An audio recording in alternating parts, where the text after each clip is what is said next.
behind his square glasses. Everything about him screams metrosexual, pretty much the polar opposite of Grip. I guess I'm self-absorbed enough to assume everyone knows Grip and I are together.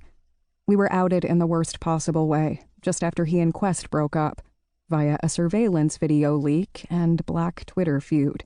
But we've managed to keep a pretty low profile ever since. Apparently, Kevin missed that bit of juicy gossip. I think we should stick to business, I offer with a wry smile. But what about pleasure? He reaches across the table to rub the back of my hand.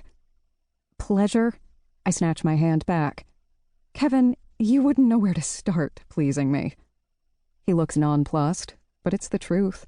Some women have trouble admitting they love sex. I'm not one of them. I love it, but I'm a woman of discriminating tastes and hard-to-please nethers. Fortunately, my voracious appetite extends to exactly one man who's figured it all out. And he's probably, less than 10 minutes out. Maybe I should have sent that tit pic after all. I just meant I'm only in LA for another day and haven't seen much of the city, Kevin says. I know you and Charisma are friends, so I thought maybe you could show me around before I go back to New York. Maybe I misjudged him. Except his eyes are X-raying through my blouse again. Kevin, eyes up. Sorry. The lust in his eyes practically fogs up his glasses. What? This is so not the way to get Grip on board with the book deal Charisma and I have been brainstorming. I'm killing Carm the next time I see her. Not that I'll see her anytime soon. Barrow has her anchored to the East Coast, and Prodigy has me anchored to the West. Kevin, there's something you should know. Grip and I...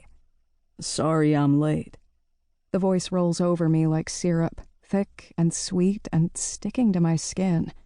I glance over my shoulder, meeting the eyes I wake up to every morning, the color of chocolate flecked with caramel. Grip's slow smile is that extravagant curve of full lips that has stuttered my breath since the day I met him. Even if he weren't handsome, he would draw attention, reaching beyond sexuality. Though sexual energy seeps from this man's pores. It's something more fundamental than sex appeal. Whatever it is, it's raw and compelling and in his very bones. I've never been able to completely put my finger on it, but wouldn't mind spending the next 50 years or so figuring it out. Grip, right? Kevin stands and reaches past me to shake Grip's hand. Kevin. Hey. Grip glances from me to Kevin, accepting his outstretched hand. Like I said, sorry I'm late. Oh, no, it's fine. Kevin offers what is probably supposed to be a roguish grin, but comes off slightly creepy. Gave me a little alone time with your manager here. Oh, please, spare me this. Grip cocks his head and narrows his eyes a centimeter. Alone time. Grip, I was just about to tell Kevin that... Grip silences me with a gesture, his eyes still locked on Kevin. Let the man talk, Briss. And what did you use all this time alone for, Kevin? I was persuading this beautiful lady to have dinner with me. Kevin seats himself, dipping his head toward the empty seat awaiting Grip at the table. Oh. Grip sits, nodding and setting his motorcycle helmet on the floor. And how was that working out for you? Between you and me, Kevin slants me a knowing grin. I think I was getting somewhere. Kevin, you really should. I try again. Was he, Briss? Grip cuts in over me, crossing his arms, vibrantly inked and roped with muscle over his chest. His white shirt reads habitual line stepper. No telling what that means. Getting somewhere, I mean. Though well-disguised, humor percolates behind his polite inquiry. Grip is possessive, but he knows this guy would never be anything but a joke.